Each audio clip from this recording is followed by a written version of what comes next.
Yeah, thank you very much. Thanks for the opportunity to speak today about how we can avert premature death from heart failure through early detection. These are my disclosures. So if we're going to go look for something, we have to define exactly what is it we're screening for. So let's start with the universal definition of heart failure.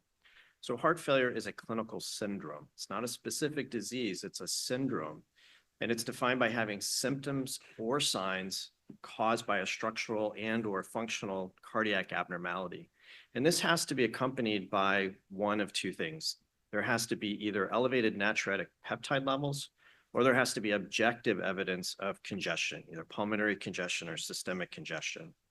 And then from that definition, we go a little bit further and we define four distinct stages of heart failure. We're not very creative, it's ABCD. A are those patients who are at risk for developing heart failure, hypertension, diabetes, obesity. Patients who have stage B heart failure defined as having a structural or a functional abnormality or elevated level of natriuretic peptide, but no history of symptoms, no current symptoms and no previous symptoms.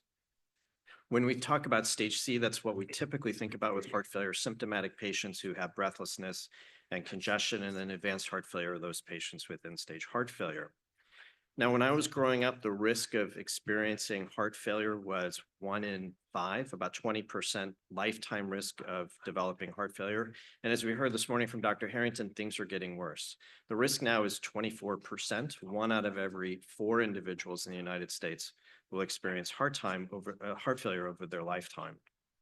But let's look at it by stages. And if we look at those patients who have subclinical or preclinical disease, either stage A or stage B, 50% of Americans over the age of 20 will experience heart failure in their lifetime.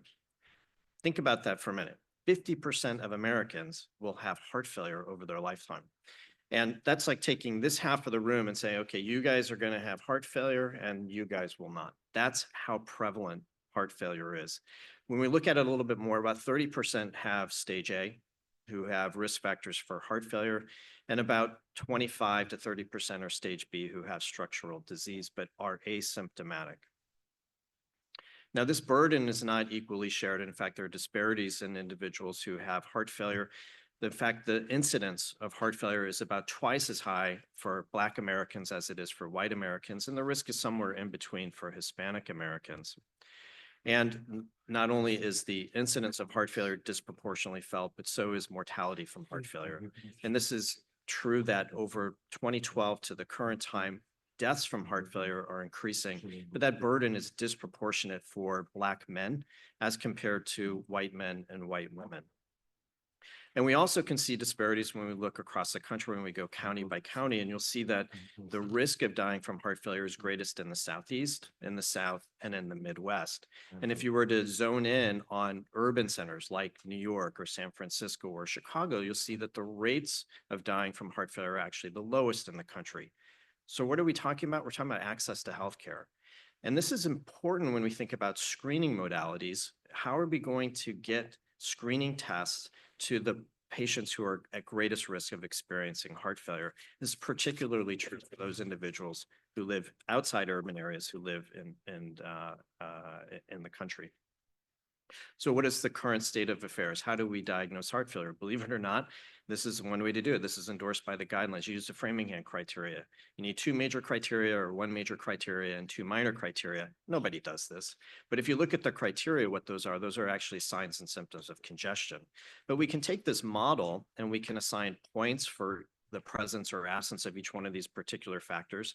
And this multivariable model actually does pretty well in predicting the risk of incident heart failure over the next 4 years.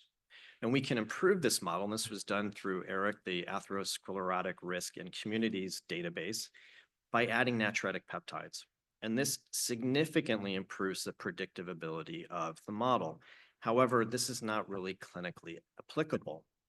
But embedded in this is a little nugget, and the nugget is the fact that congestion, particularly elevated natriuretic peptide levels, can be particularly effective in screening populations who are subclinical.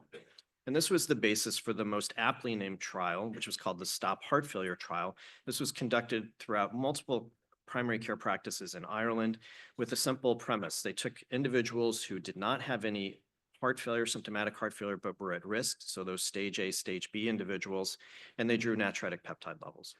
And if you had an elevated BNP level greater than 50, not that high, you were then randomized to have an echocardiogram and a consultation with a cardiologist. It cut the rate of incident heart failure in half, and it also improved survival in those individuals who were treated with a RAS antagonist and followed with a cardiologist. And for that reason, it is now in the guidelines. In the current ACC-AHA guidelines for treating heart failure, it's a two-way recommendation that patients who are at risk for having heart failure should be screened with natriuretic peptide levels. But let's take that concept of congestion a little bit further. Not everyone has access to natriuretic peptide level testing, but a lot of places have ultrasound.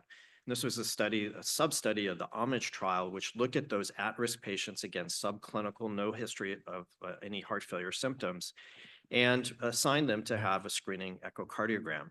3/4 of them happened to have elevated natriuretic peptide levels. They then looked at jugular venous distension, IVC collapsibility, and lung ultrasound to look for curly B lines. And what they found was about 30% of those individuals, completely asymptomatic, had evidence of congestion. And when they dug a little bit deeper, what they found was that it correlated with having higher natriuretic peptide levels and also larger left atrial volume, something that we heard today about screening and using CT scan for that, which then raises the question, is this a better prognostic marker for development of incident heart failure? And is this something that can be substituted in those areas where natriuretic peptide testing cannot be performed? Well, keeping with that congestion thing, we know that before you have overt congestion in the lungs or in the legs, we know that hemodynamic profile rises. And we can detect this now with an implantable cardiac sensor called the CardioMEMS device. And this is a very sensitive device to look for changes in pulmonary arterial pressure, and that correlates with left atrial pressure. And we can act on patients who have a history of heart failure. The problem with this is clearly it's not for everyone, it's not scalable. But there are other things that are non-invasive ways of detecting congestion. This is one example. This is the remote dielectric sensing, or REDS vest, that is very accurate in detecting and measuring lung fluid content. And this is something that could be applied in an internal medicine practice or a cardiology practice. It can go over the close. It takes 45 seconds to do a reading.